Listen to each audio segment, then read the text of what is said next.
Hello, and welcome back to this channel. Today's going to be a very fun video because today we are going to be harvesting the microgreens. There's going to be a lot of information I'm going to be sharing in today's video about really how to harvest them and the best ways to harvest them. So before we do go ahead and start today's video, please subscribe, hit the bell notification on all so you not miss our video.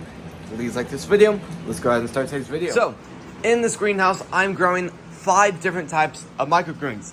Pea shoots, sunflowers, and then over here we got broccoli, more of a basic type of mix, and then we got spicy. I do really want to talk about some things really quick about mold, because I really feel like out of all the plants you could grow, mold absolutely thrives in just microgreens.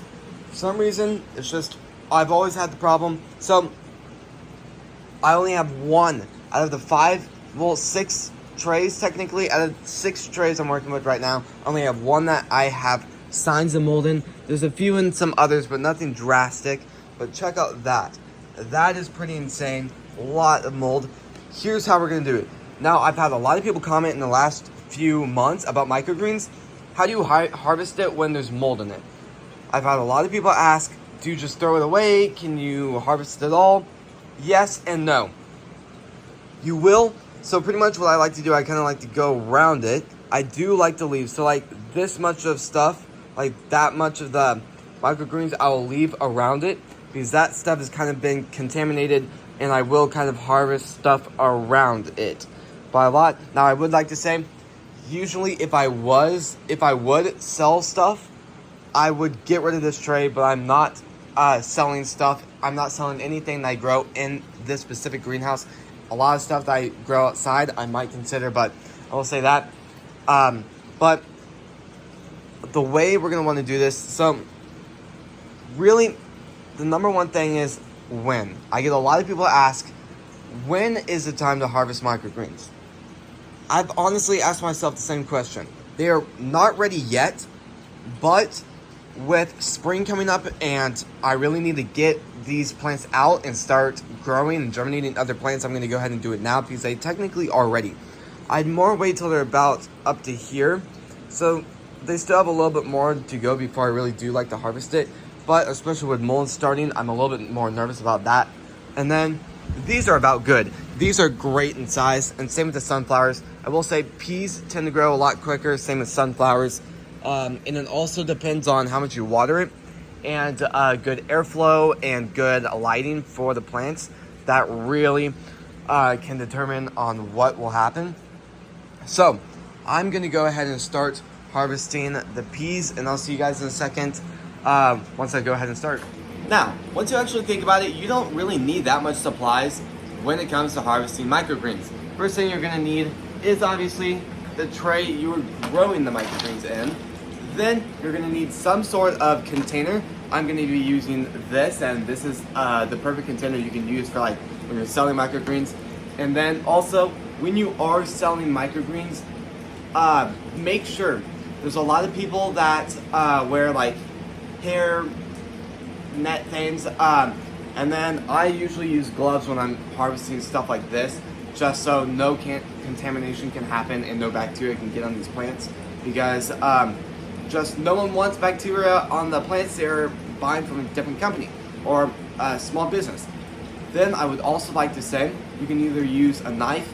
I would say that's a little bit more dangerous when you're cutting like that. I usually use scissors, and make sure you wash these really well before you do use them. So all we're gonna really be doing is we're just gonna kind of grab one area, and then we're gonna snip that area, and then make sure there's no soil on it. And then it looks good. We're just gonna kind of dump it right there for now. And then we're just gonna keep doing that for a long time. And then after a while, we will have quite a lot of microgreens. Now, I will say, you can let these grow for a very long time and just keep getting more. That's usually what I like to do. I probably would have let them get about a few inches taller, but it is about that area of when I do need to start germinating a lot of plants for the upcoming amazing gardening season outside. So I'm gonna be working with a lot of awesome plants outside, possibly microgreens, but I'll probably stick with microgreens indoors. That is getting very, very tall. So for now, I'm just gonna kind of cover stuff up here and there. And then I'll package that up, make it look nice, and then I will probably eat this. And yeah, so I'll see you guys in a second once I've done the second tray and start with like the other plants. All right, so I just finished both pea trays. You can kind of see both the containers behind me. Make sure you do refrigerate them. Now we're gonna go ahead and start with sunflowers. And make sure when you are doing this many plants, make sure to label your containers. That is pretty much what I did. You can see there. But I had 2 trays for this one, just in case the plants do seem to be a little bit bigger. Now, if you look over some of them, you can see that some of the shells are still on top. So just give it a good kind of breeze through there. Try to hit off as many as you can. Don't be too violent with it. Don't hurt the plants, obviously, but you will get some of these shells, seed shells, in your container. So these are going to be a lot different because I'm cutting them a lot shorter. So while we're going to be doing that, we got a seed in there, so I'm going to take that off really quick. But these are a lot smaller, so these don't really fit in the container as nicely. These do have an amazing nutty type of flavor, so it's phenomenal to have on like salads, stuff like that. So really love that part.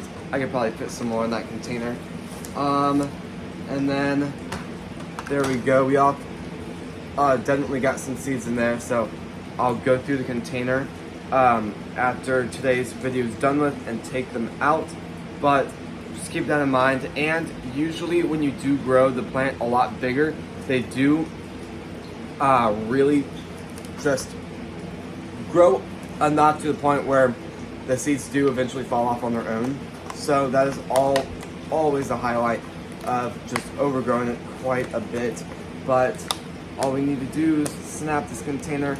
I gotta say, I honestly hate these containers because they snap together so difficult, and it's so time consuming to do that. So looks like we don't really have enough to fully fill up this container, but we could get some definitely in here. If you guys do have any questions about this, please comment that down. I really got a root structure in there. So yeah, if you guys have any questions, I'd really love to answer them. I do get a lot of comments every single day, and I love to just talk to you guys, hear your guys' opinions on farming, indoor farming especially. And yeah, so now with this being full, we got 2 good trays from this. So far we got 4. I do really want to discuss some kind of benefits about it during the next tray and a lot of other stuff. So I'm going to go ahead and put this away and go get the other tray. Alright, so we got the next tray. This is going to be broccoli. Now, same process on this one. All you're going to want to do is kind of cut like that. These are such a beautiful microgreen. I really do love these, and they're more of the classic. Obviously, I really should have grown these a lot more, but I really do need to start growing a lot more seeds. So talking about benefits of these do grow enormously quick. They are a little bit more of an expensive seed, but that means you can sell them a lot more expensive. They're also incredibly healthy, so that's also a great alternative to it too. They do have a pretty good storage life. I think the longest I really stored microgreens was about 4 months ago. I stored them for about 2 weeks. Honestly, kind of forgot about them. And then I remember that one day, it was about 2 weeks after I put it in the refrigerator, and then they looked like I put them in yesterday. So they do have an incredible shelf life. Now, obviously, if you are planning to sell to people, try to sell your microgreens that day. Try to get it to your customer within a few hours after harvest, because it just really helps with quality for them, and it really just helps you look a lot better as a greenhouse and just as a small business. So I will also say you can have so many microgreens with so many awesome ones to grow. You can grow spicy, mild ones, just peas, so many awesome ones. They do go good with pretty much anything. If you think it would go good with that, try it.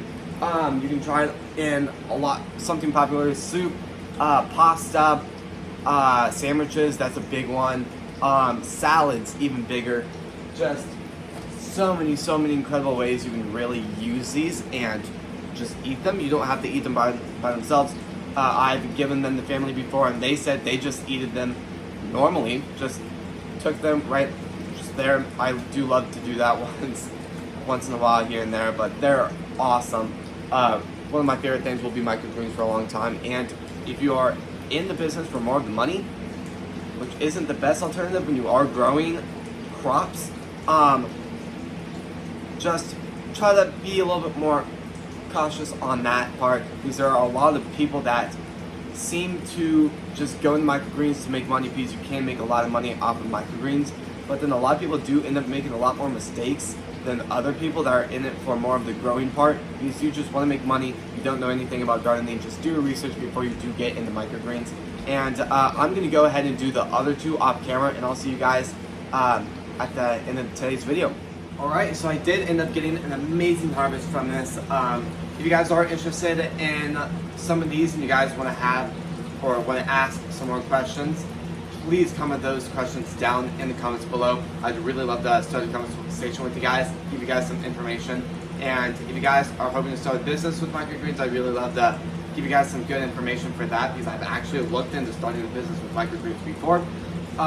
So yeah, in the end, microgreens are one of my favorite plants to grow. They're also extremely easy to grow. That's what makes them so popular. And yeah, so this is gonna be the end of the video. So please subscribe, hit the bell notification on all so you're not missing our video. Please like this video.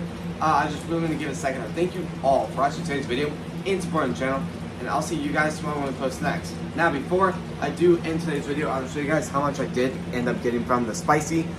Didn't get a ton, but just be careful once there's actually mold in the container. Be very careful, because that could really have some bad accidents in there, especially when working with mold. To be honest, I might end up getting rid of that just because I just really don't like mold. So, thank you all so much for watching today's video, and I'll see you guys tomorrow when we post next. Peace.